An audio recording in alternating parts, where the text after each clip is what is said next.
আজকে যেভাবে চিকেন রান্না করে দেখাচ্ছি আশা করি সবার ভালো লাগবে। সো সাইমাচ কিচেন অ্যান্ড ব্লগের সাথেই থাকবেন পুরো ভিডিওটা দেখার জন্য। আর প্রথমে আমি সয়াবিন তেল দিয়ে দিয়েছি, এরপরে গোটা মশলা দিয়ে দেব। প্রথমে এলাচ দিয়ে দিয়েছি, দারচিনি, তেজপাতা, আর এখানে প্রায় পেঁয়াজ কুচি দিয়ে দিয়েছি হাফ কাপের মতো।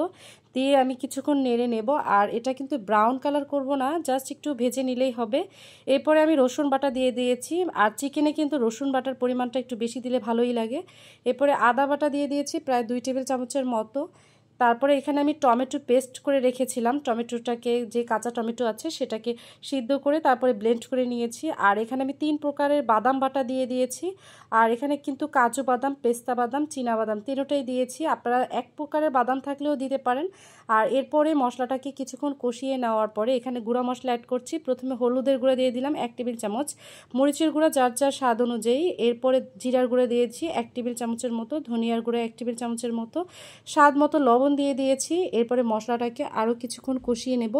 আসলে যে কোনো রান্নাতেই কিন্তু মশলাটাকে খুব সুন্দর করে কষিয়ে নিতে হয়, তাহলেই দেখা যাবে রান্নাটা খুব ভালো হবে। এরপর আমি এখানে গুঁড়া দুধ ব্যবহার করছি। অবশ্যই কিন্তু গুঁড়া দুধ দেওয়ার চেষ্টা করবেন। আর গুঁড়া দুধটা কিন্তু দেওয়ার পরে আমি আরও কিছুক্ষণ গ্রেভির সাথে একেবারে কষিয়ে নেব। তারপরে সামান্য পরিমাণে এখানে আমি গরম পানি দিয়ে দিয়েছি, যাতে মশলাটাকে আমি কিছুক্ষণ ভুনে নিতে পারি। আর মশলাটা কষানোর কিন্তু একটা টেকনিক আছে, সেটা আপনাদের সাথে শেয়ার করছি। আর এই মশলাটা কিন্তু আপনি যখনই কষাবেন তখনই কিন্তু যে মৃদু আছে না, একেবারে মাঝারি আছে সবসময় মশলাটা কষানোর চেষ্টা করবেন। হাই হিটে মশলা কষালে কিন্তু মশলাটা কষানোটা ভালো হয় না। সবসময় মিডিয়াম আঁচে মশলাটা কষাবেন, তাহলে দেখবেন যে কোনো রান্নাই আপনার ভালো হবে।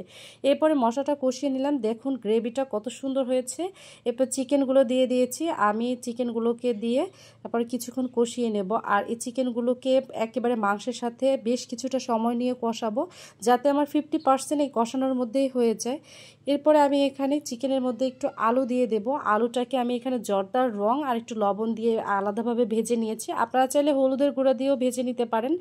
এরপরে ভেজে নিয়ে আমি আলুটাকে দিয়ে দিলাম। আলুটা আর মাংসটা মশলার সাথে খুব সুন্দরভাবে কিছুক্ষণ কষিয়ে নেব। আর এই রান্নাটা কিন্তু আসলে খেতে খুবই ভালো লাগে। যেহেতু বাদাম বাটা দেওয়া থাকে, আপনারা কিন্তু কিছুক্ষণ পরপরই একটু কষিয়ে নিতে হবে আর একটু নাড়া দিয়ে নিতে হবে, যাতে নিচে লেগে না যায়। কারণ বাদাম বাটা দিলে নিচে লেগে যাওয়ার সম্ভাবনা থাকে। ঢাকনা দিয়ে ঢেকে আমি আরও কিছুক্ষণ এখানে কষিয়ে নিয়েছি। বলেছি যে এখানে কষানোই কিন্তু আপনার একেবারে 80% মতো কষানোর মধ্যেই সিদ্ধ করে নিতে হবে। এরপর সামান্য পরিমাণে আমি এখানে পানি ব্যবহার করছি, আর অবশ্যই গরম পানি দেওয়ার চেষ্টা করবেন। এরপরে গরম পানি দিয়ে আমি কিছুক্ষণ একেবারে রান্না করে নেব, যতক্ষণ পর্যন্ত আমার ঝোলটা একেবারে পুরোপুরি শুকিয়ে আসে। আমি এখানে কিন্তু পানি বেশি দেইনি, একেবারে পানিটাকে সম্পূর্ণভাবে আমি শুকিয়ে নেব। এরপরে কিছুক্ষণ রান্না করে নেওয়ার পরে আমি এখানে কয়েকটা কাঁচামরিচ দিয়ে দিয়েছি।